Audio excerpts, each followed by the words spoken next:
안녕하십니까. 통계와 빅데이터 11장 회귀 분석에 대해서 같이 배워보도록 하겠습니다. 자, 회귀 분석은 크게 세 가지로 나눠져 있는데요. 먼저 단순 선형 회귀 분석과 다중 선형 회귀 분석, 로지스틱 회귀 분석으로 나눠져 있습니다.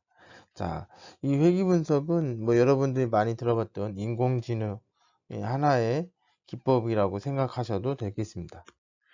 자, 첫 번째, 단순 선형 회귀 분석입니다. 자, 회귀 분석에 관련된 용어들을 한번 배워보도록 하겠습니다. 증권회사에서 미래의 주식 시세를 예측하기 위해서 많은 연구들이 이루어져 있었는데요. 자, 주식의 시세를 예측하는 데 있어서 영향을 미치는 것이 무엇일 것인가? 그랬을 때 기업의 매출액, 그 다음에 원유 가격, 국제정세, 정부 정책의 발표, 이런 것들이 영향을 많이 받게 되었습니다. 우리가 지난 시간에 상관관계에 대해서 얘기했던 거하고 이제 비슷한 거죠. 자, 그래서 여기에서 언급하고 있는 독립변수와 종속변수라는 게 있습니다. 자, 독립변수는 주식세에 영향을 미치는 요인들, 이런 것들을 독립변수라고 합니다. 아까도 말씀드렸던 것처럼 매출액이나 원유 가격, 국제정세, 정부정책, 이런 것이 독립변수고, 종속변수라고 하는 것은 독립변수에 의해서 결정되어지는 값이, 독립변수의 영향에 따라 값이 결정되는 주식 시세입니다. 그러니까 결국은 결과입니다. 결과가 종속변수입니다. 그래서 보통 Y는 F에 X 이렇게 돼 있으면, 요게 바로 뭐냐면 독립변수라고 얘기할 수 있죠. 물론 이제 요거는 이제 변수가 하나밖에 없는 거지만, 얘에 의해서 이 함수의 결과가 y로 나오는데 얘가 종속변수입니다. 그래서 항상 종속변수는 왼쪽에다 쓰고 오른쪽에 독립변수를 표현합니다. 독립변수와 종속변수를 다른 용어로 각각 설명변수, 이게 이제 독립변수를 얘기하겠죠. 그 다음에 반응변수를 우리는 종속변수라고 이야기합니다. 이제 이것이 사용되어지는 이제 분야마다 이제 다르게 이제 표현할 수 있다 이거죠. 자, 그래서 이런 독립변수에 의해서 결과로 변해지는 것이 종속변수다. 자, 예측 모델이 있죠. 자, 독립변수에 해당되는 자료와 종속변수에 해당되는 자료를 모아서 관계를 분석하고 이를 예측에 사용할 수 있는 통계적 방법으로 정리한 것을 예측 모델이다. 우리가 이제 인공지능이나 또는 조금 더 들어가면 머신러닝, 딥러닝 이럴 때 모델을 생성을 하고 그 모델에다가 입력을 하게 되면 그 결과를 우리가 알고자 하는 거죠. 자, 그 이제 모델 또는 모형이라고 얘기합니다. 자, 이런 게 이제 어떤 게 될 거냐면, 이제 이게 관계를 얘기하는데 여기는 보통 식으로 표현됩니다. 보통 직선의 형태로 표현이 됐을 때 우리는 쉽게 입력에 대해서 결과를 알 수가 있는데요. 조금 더 뒤에 가서 설명을 드리도록 하겠습니다. 자, 회귀 분석입니다. 자, 회귀 이론을 기초로 독립변수가 종속변수에 미친 영향을 파악해서 예측 모델을 도출한 통계적 방법을 얘기합니다. 자, 그래서 회귀 분석에는 여러 가지 종류가 있는데, 자, 독립변수가 하나일 때는 단순 회귀, 그리고 독립변수가 2개 이상인 것은 다중 회귀라고 이야기합니다. 자, 즉 매출의 이익은 결과죠. 결과가 종속변수라고 얘기했고, 이것들이 이 매출의 이익이 어떤 특정한 것에 의해서 결정이 된다. 제품의 가격에 의해서 결정된다. 이러면 단순 회귀가 되는 겁니다. 그러나 매출의 이익은 여러분들 쉽게 알겠지만 제품의 가격, 광고비, 매장수 이렇게 여러 개의 변수에 의해서 결정되죠. 이렇게 여러 개. 얘네들 하나하나가 독립변수입니다. 근데 이 독립변수가 지금 현재 3개가 있죠. 그러니까 얘가 바로 뭐예요? 3개에 의해서, 그러니까 2개 이상에 의해서 결정되는 것이 다중회귀라고 이야기합니다. 자, 이렇게 보시면 아시겠지만 직선의 형태를 가집니다. 물론 여기서 x1, x2, x3로 돼 있으니까 요거는 지금 이렇게 다중회기 같은 경우는 우리가 흔히 얘기하는 xy 평면 여기에서 그림을 그릴 수가 없겠죠. 요건 어떤 평면으로 생각하시면 됩니다. 평면. 자, 그러니까 공간상에서의 직선이다. 그러면 단순회기 같은 경우는 뭐 y는 뭐 b 플러스 뭐 우리가 흔히 mx 이렇게 되죠. 뭐 기울기고 y절편이죠. 그래서 이런 것, 이런 식을 우리는 뭐라고 한다? 예측 모델 또는 예측 모형이라고 합니다. 이것을 만들어내면 우리가 어떤 x값을 집어넣든 간에 y의 값을 알아낼 수 있죠. 그게 바로 예측이라는 겁니다. 자, 단순 선형획인데 독립변수, 정수변수가 있는데 독립변수는 한 개예요. 이런 선형의 직선의 형태를 파악하고 이를 예측에 활용된 통계적 방법을 단순 선형획입니다. 선형, 직선이라는 얘기죠. 자, 기원, x 독립변수가 기원이에요. 기원에 의해서 뭐가 영향을 받겠죠? 아이스크림 판매량, 이것이 y의 값, 영향을 받는 애죠. 이거에 대한 예측되는 문제들을 한번 보자는 거죠. 예를 들어서 자 5도일 때는 실제로 요거는 어떻게 생각하면 되냐면 5도일 때 얼마나 팔렸는지 10도일 때 얼마나 팔렸는지 11도일 때 얼마나 팔렸는지를 계산을 하는 거죠. 그러면 거기에 점을 찍는 거죠. 10도일 때 뭐 한 19개 팔린 경우도 있고 21개 뭐 이게 30개 뭐 이런 식으로 그렇게 점이 이렇게 몇 개 찍혀져요. 3개가 찍혀졌습니다. 뭐 각 각도마다 뭐 10도일 때는 지금 3개밖에 없고 뭐 여기 지금 11도일 때는 2개밖에 없죠. 뭐 이거는 어떤 특별한 이게 개수 각각의 도마다 똑같은 게가 있어야 된다라고 할 수는 없습니다.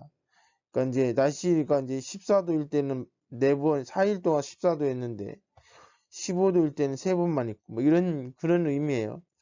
여하튼 그 각각에 대해서 판매된 양들을 점으로 이렇게 찍었습니다. 이 찍었을 때 이 모든 점을 다 지나는 직선을 구할 수는 없습니다. 그 얘기는 뭐냐면 두 개의 상관관계가 밀접하다는 얘기죠. 일반적으로 관련성은 있지만 밀접한 관계가 없을 수 있어요. 그렇기 때문에 모든 점을 지나는 직선을 그릴 수는 없다. 그러나 어떤 직선을 그렸을 때 자, 얘 같은 경우는 뭐 이만큼의 차이가 나죠. 만약에 이렇게 직선, 검은색으로 직선을 그었다면 요거는 이만큼 차이가 나고 요거는 이만큼 차이가 나죠. 이 각각의 이 직선 바깥에 있는 점으로부터의 거리는 이렇게 구하는 게 아니라 여기서 이렇게 X축 방향으로 이렇게 내려서 요 거리를 구합니다. 이걸 거리를 구해서 다 제곱을 해서 합해요. 뭐 물론 뭐 루트를 씌워주는 경우도 있고 그런데 여하튼 그렇게 해서 최소가 되는 직선을 찾는 겁니다. 그게 바로 회기식인 거죠. 그리고 뭐 예측 모델, 모형이라고 얘기하는 거죠. 자, 지금 여기 보니까 두 개의 예측 모델 내지는 회기식을 찾았습니다. 이 검은색과 이렇게 뭐 연두색이라고 해야 되나 이렇게 두 개를 찾았는데 어떤 것이 이 데이터를 잘 반영한다 또는 잘 나타내고 있다. 어떤 것이죠? 검은색이죠. 이게 최적의 모형이 되는 겁니다. 최적의 모형. 이 최적의 모형을 뭐 최적이라고 해서 완벽하다는 뜻이 아니라 다른 것들 중에 가장 이 데이터에 맞다 이런 얘기죠. 그런 최적의 모형을 딱 찾아내면 만약에 27도이다. 27도일 때는 요 직선하고 27도일 때 만난 요 점이 우리가 예측값이 되겠죠. 즉 y의 값을 우리가 찾아낼 수가 있습니다. 자, 그래서 뭐 여기 아까는 y는 b 플러스 mx라고 했는데 여기서는 뭐라고 했어요? 물론 y는 mx 플러스 b라고도 쓸 수도 있고요. 이제 중학교 때 이렇게 표현을 했었는데, 자, 여기서는 W라고 가중치, W가 바로 기울기가 되는 겁니다. 그 다음에 여기 B는 Y절편이 돼요. 여기 Y축과 만나는 점. 얘네들은 상수예요. 얘네들은 값을 집어넣어서 찾아내야 되는 거죠. 이걸 누가 찾아주겠다? R이 찾아주겠다 이거죠. 자, R을 이용해서 단순 선형 회귀 분석을 한번 해보도록 하겠습니다. 자, 주행 속도와 제동거리. 그러니까 속도가 빠르면 우리가 브레이크를 걸었을 때 멈춘. 이 브레이크를 요 순간, 여기 지금 과속 카메라가 있어서 요 순간 브레이크를 걸었어요. 그랬을 때 뭐 차가 좋으면 바로 쓰겠지만 차가 나쁘면 좀 더 나가서 쓰겠죠. 그러나 뭐 차의 성능 또는 차의 이제 신차인지 오래된 차인지 뭐 이런 거에 따라서 영향을 미치긴 하지만 결국은 가장 큰 영향을 미치는 것은 뭐냐면 속도라는 거죠. 100km 달렸을 때 제동거리가 보통 10m라면 200km 달렸을 때 뭐 220m다 뭐 이런 어떤 관계성이 있다라고 보면 그걸 가지고 회귀 분석을 해볼 수가 있다 이것입니다. 자, 단순 선형 회귀식을 구하기 위해서 이론적인 이해가 필요하지만 자, 아래에서는 LM이라고 하는 함수를 통해서 회귀식을 구할 수 있습니다. 카스라고 하는 데이터셋에서 6개를 한번 보고 자, 여기서 보시면 여기가 자, 종속 변수는 왼쪽에 독립 변수는 오른쪽에 씁니다.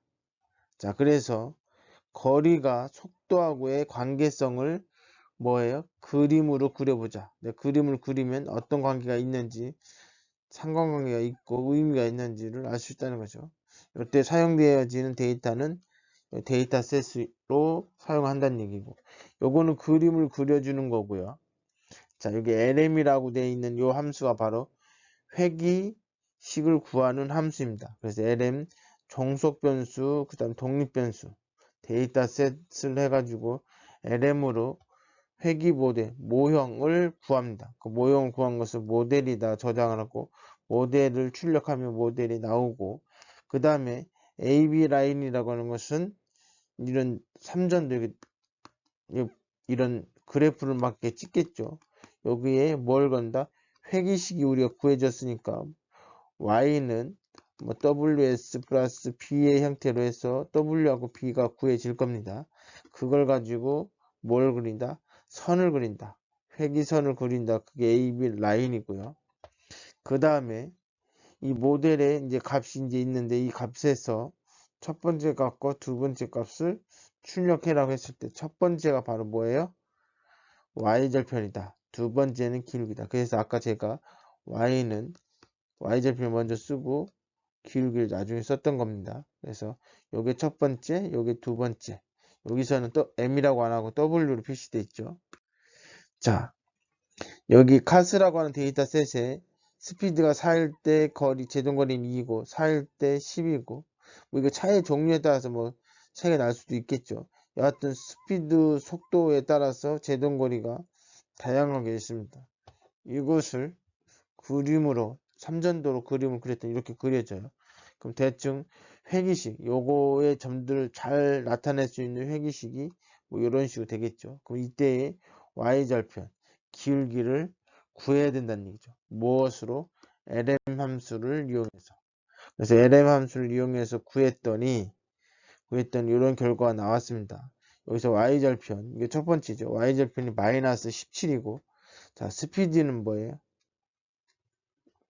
요거는 가중치죠. 가중치. 여긴 스피드라고 되어 있지만 여기는 뭐예요? W죠. 그래서 Y는 마이너스 17.579 플러스 3.932 X죠. 그래서 X값, 독립변수의 값에 의해서 Y의 값이 결정이 된다. 뭐 이런 얘기입니다. 그래서 회귀식으로 AB 라인이라고 하는 함수를 이용해서 y절편과 기울기를 알고 있기 때문에 직선을 그릴 수가 있습니다.